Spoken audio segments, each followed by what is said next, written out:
So, Leo, we have 99, compassion. So, double 9 ito, no, Leo. Um, number 9 is ending energy, no? At kapag may ending, may beginning, hindi ba? Kaya at tapos double siya. So, maaring merong tatapusin ganap dito sa buhay. Maaring merong tatapusing project.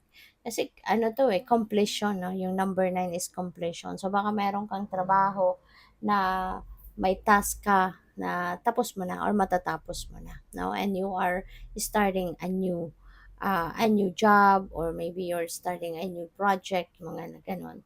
And this is also a time of compassion, ano? So, siguro ngayon, ano ka, super, super maawain ka sa ngayon.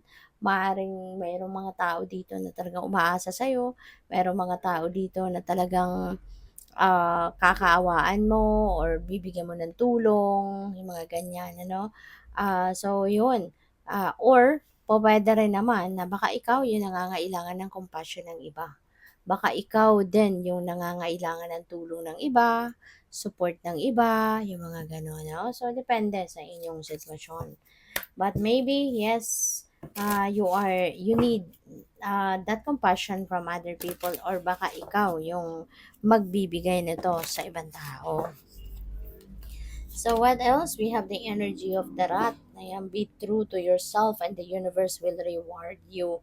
Ayan, so maging totoo ka daw sa sarili mo. This is a panawagan para sa'yo na be true to yourself, no? Be true to yourself and the universe will reward you. 'Di ba? Kasi kung authentic ka talaga, 'di ba? Pag authentic ka sa sarili mo, ini-express mo yung sarili mo, ini-express mo yung totoo mong saloobin, totoong laman ng isip mo, 'di ba? Hindi mo sinu-sugarcoat kung ano man ang mga nararamdaman mo or iniisip mo, talagang ang mangyayari diyan, mas mag-a-attract ka ng mga taong totoo din sa sarili nila at magiging totoo din sa'yo, 'di ba? Kasi 'di ba nga, law of attraction, 'di ba? So, ah kung ano yung pino-project mong energy, yun din ang dadating sa'yo, yun din ang lalapit sa'yo, yun din ang mama-magnetize mo. Kaya kung authentic ka sa sarili mo, totoo ka sa sarili mo, for sure magiging totoo ka din sa ibang tao. Kaya yun din, mga klaseng ganun tao din, katulad mo, na totoo din sa sarili, 'di ba? Yun ang maa-attract mo, no? So, that's good.